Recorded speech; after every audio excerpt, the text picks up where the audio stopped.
Hello, salut à tous, bienvenue sur Tout se passe en Afrique. Ici nous parlons éducation immobilière, nous parlons empowerment, nous parlons leadership, nous parlons mindset, nous parlons business. Aujourd'hui nous allons comparer l'immobilier entre Dakar et Abidjan.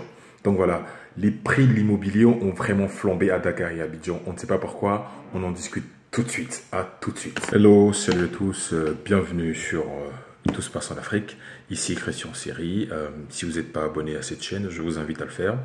Donc je suis Christian Siri, agent immobilier à Dallas, dans l'État du Texas. Et donc voilà, ici nous parlons éducation immobilière, nous parlons business, nous parlons mindset, nous parlons empowerment et nous parlons education. Donc si ce sont des thématiques qui vous intéressent, eh ben, je vous invite à vous abonner, à partager massivement. Et donc voilà, bienvenue. Et donc j'aimerais remercier tous les participants à Business Apéro Christ à Paris, qui s'est tenu le 16 décembre à Paris. Également, nous avons fait le dernier Business Apéro Christ ici à Dallas. Donc voilà, pour tous ceux qui étaient là, vraiment, j'allais dire big up. Donc on se retrouve l'année prochaine, on est en train de travailler sur le Business Apéro Christ 2024 où on compte peut-être créer un club business, un club d'élite d'investisseurs. Donc voilà, je vous tiendrai au courant par rapport à ça. Donc voilà, donc si vous connaissez quelqu'un qui arrive bientôt à Dallas, dans le Texas, n'hésitez pas à me faire signe. Quelqu'un qui vient s'installer ou quelqu'un qui cherche à acheter ou vendre que vous connaissez, faites-moi signe et donc je serai super ravi de pouvoir aider cette personne-là. Donc voilà, c'est super important. Et donc pour ceux qui sont en Côte d'Ivoire, qui veulent acheter des terrains parce que nous avons des acquisitions en Côte d'Ivoire, sur Jacquesville et Bergerville, aussi vers Bassam. Donc voilà, ceux qui veulent acquérir des terrains, donc n'hésitez pas à rentrer en contact avec moi pour qu'on puisse parler et faire des transactions. Donc voilà, ici, tout se passe en Afrique. On parle d'éducation immobilière, c'est quelque chose qui est important. Et donc, je pense que la richesse, vraiment le moyen le plus sûr d'assurer la richesse, c'est par l'immobilier. L'immobilier, c'est le moyen le plus sûr. Les actions en bourse peuvent s'écrouler, le taux du dollar, ou il peut y avoir des événements qu'on ne maîtrise pas. Mais tout ce qui est immobilier, ça ne bouge pas. Donc je dis que souvent que la terre ne bouge pas, une propriété ne bouge pas, elle change juste de propriétaire. Donc voilà, bienvenue sur Tout se passe en Afrique. Aujourd'hui, nous allons parler de la flambée de l'immobilier à Abidjan, également à Dakar.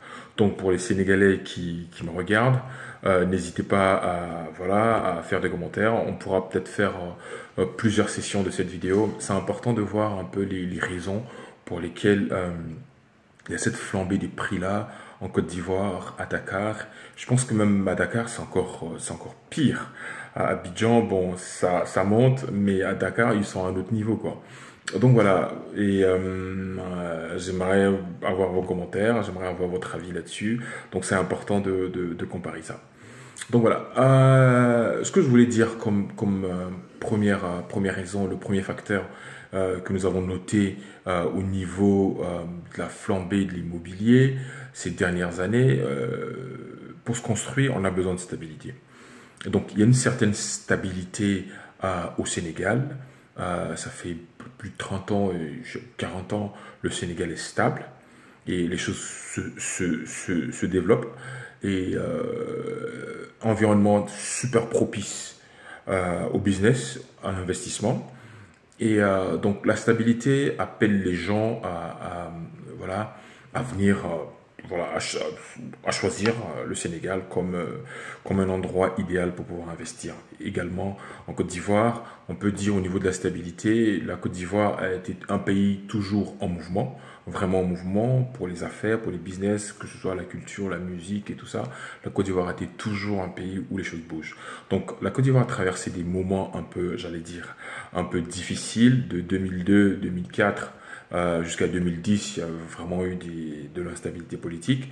Après ça, donc de 2010 jusqu'à maintenant, ces 13 années-là, il y a eu, j'allais dire, la paix et la stabilité. Donc ce qui encourage les investisseurs à venir et à venir s'implanter sur le sol ivoirien pour voir les opportunités qui sont là. Effectivement, il y en a des opportunités. La deuxième raison, je voulais parler de ce qui a quand même accéléré les choses, le Covid. Le Covid a super accéléré les choses parce que quand il y a eu le Covid, tout le monde est en train de prédire que ça allait être l'hécatombe en Afrique. Les Africains allaient mourir comme des lapins. Mais on va dire, Dieu a protégé l'Afrique. C'est ce que je peux dire. Dieu a protégé l'Afrique. Et donc, on a vu quand même beaucoup de personnes, que ce soit des Européens ou des Occidentaux, qui se sont un peu rabattus sur l'Afrique. Libreville, au Gabon, en Côte d'Ivoire, au Sénégal. Donc, ce qu'on est en train de faire comme comparaison ici, beaucoup de personnes, même j'allais dire, des Africains, je dis des Français ou des répatres, qu'on appelle des répatres, qui étaient en Europe, il y a beaucoup qui sont revenus en Afrique et de là, ils travaillaient en télétravail. Donc, après le Covid, ces personnes-là sont restées. Ces personnes-là sont restées et n'ont pas voulu vraiment bouger parce que s'ils se sentaient à l'aise et puis voilà, négocier finalement des contrats et rester. Donc du coup, il y a quand même eu un retour de beaucoup de personnes et même des Occidentaux qui sont venus s'installer à Abidjan et aussi à Dakar, qui sont venus avec un certain pouvoir d'achat. Donc du coup, bon, ils ont le pouvoir d'achat, ils peuvent acheter. Donc du coup, au niveau de ceux qui sont là localement, ça pose, voilà, ils sont quand même en supériorité. J'allais dire également que Dakar et Abidjan sont des villes qui ont accès à la mer et beaucoup de personnes, des Occidentaux ou même tout le monde, ceux qui aiment l'eau et la mer et tout ce qui est avantage au niveau du bien-être, beaucoup de personnes aiment les villes où il y a de l'accès à la mer. Ça facilite aussi les échanges au niveau maritime, au niveau import-export. Donc, et ce qui fait que au niveau du business, ce sont des plaques tournantes. Le port de Dakar, le port d'Abidjan. Le port d'Abidjan est l'un des plus grands d'Afrique de l'Ouest qui dessert même, j'allais dire, les pays comme le Mali, le Niger ou le Burkina qui n'ont pas accès à la mer. Et aussi le Sénégal là-bas, bon, avec la Mauritanie a accès à la mer, mais certains pays aussi que le Sénégal aussi dessert. Et donc ces places stratégiques sont quand même assez importantes pour ces deux pays-là. Donc ce qui peut favoriser le coût, j'allais dire la flambée des prix. Au Sénégal, par exemple, le prix du mètre carré a été multiplié littéralement par 3. Par 3. Et en Côte d'Ivoire, on va dire même par 2. Donc ce qui a favorisé aussi la flambée des prix, c'est le coût des matériaux. Le matériel de construction, les coûts ont flambé. Il y a quand même une augmentation assez drastique des coûts, que ce soit le ciment, que ce soit le fer et tout ça, tout. Et ce qui même prend plus dans la finition d'une maison, ce sont les finitions. On peut acheter un terrain à un certain montant, il y a la construction de base, fondation, monter la maison, mais ce qui revient encore plus cher, même très cher, ce sont les finitions.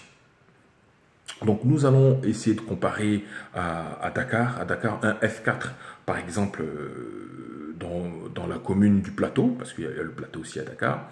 Un F4 à Dakar, c'est littéralement près de 240 millions. 240 millions de francs CFA. C'est fou.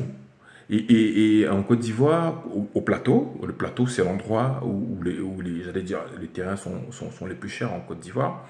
Au Plateau, un terrain, c'est littéralement 1,5 million le mètre carré. Donc, c'est vraiment le no-go zone en termes de ceux qui vont investir là-bas, qui achètent là-bas. Il faut être, voilà, il faut être blindé pour y aller. Et lorsqu'on prend certaines régions à Dakar ou à Abidjan, certains quartiers comme Treichville, on pense que Cocody est plus cher que Treichville, mais Treichville, littéralement, c'est près de 540 000. Et donc, ces chiffres-là sont de Sika Finance. C'est un site qui élabore ou qui donne les prix médians, les prix moyens de terrain et de l'immobilier en Côte d'Ivoire. Donc, Treichville est littéralement plus cher que Cocody. Et après Treichville, on a Marcory. Marcory, c'est littéralement 294 000 le mètre carré. Et Cocody, on peut quand même s'étonner, hein, Cocody, le prix du mètre carré, en moyenne, hein, on est en train de dire, c'est 94 800. Mais encore une fois, le prix d'un terrain dépend, j'allais dire, de la localisation, où il se situe. C'est ce qui change quand même la donnée au niveau des terrains. Et il y a un phénomène aussi que j'ai remarqué au niveau du Sénégal. Au Sénégal, l'on vend des terrains de 175 mètres carrés. 175 mètres carrés que l'on vend à littéralement 24 millions de francs CFA. Pratiquement 38 000 à 37 000 euros. C'est fou au Sénégal. Donc expliquez-moi un peu les Sénégalais. Donc voilà. Et une des raisons également, et ce qui a envoyé la flambée des prix au Sénégal, à Dakar comme à Abidjan, il y a quand même dans la région de l'instabilité politique. Donc il y a beaucoup de Maliens et de Guinéens qui ont de l'argent, qui sont allés au Sénégal, investir. C'est la même chose aussi à Abidjan. Beaucoup de Maliens, de Burkinabés et de Guinéens sont venus en Côte d'Ivoire investir, acheter des biens et construire des immeubles. Donc tout ça, c'est ces personnes assez fortunées qui viennent avec un pouvoir d'achat conséquent. Donc ça, ils ne discutent pas, hein, on donne un prix, ils achètent quoi. Donc voilà un peu ce que j'ai trouvé dans mes recherches au niveau de la flambée des prix. Et ce qui est déplorable, c'est que au niveau du ministère de la Construction, que ce soit en Côte d'Ivoire ou au Sénégal, par exemple, 95% des terrains appartiennent à l'État. Et donc les structures au niveau étatique, il en manque pour avoir l'accès à la propriété là-bas au Sénégal, ça met du temps pour avoir les papiers. Au niveau du foncier, ça met vraiment beaucoup de temps. Et en Côte d'Ivoire, il y a ce qu'on appelle l'ACD. L'ACD, c'est toute une procédure. Hein, c'est toute une procédure. L'État est en train d'y travailler, en train de mettre de l'ordre dans tout ce qui est ACD. Et ça va prendre du temps en comparaison, par exemple, dans d'autres pays, hein, comme en Europe ou en France, il y a du chemin à parcourir. Donc voilà, donc si vous voulez qu'on en discute encore dans une prochaine vidéo, n'hésitez pas à liker et n'hésitez pas à partager. J'aimerais avoir votre avis et dites-moi ce que vous en pensez. Encore une fois, c'est Christian Seri, je suis agent immobilier à Dallas, dans l'état du Texas. Et donc, à très bientôt.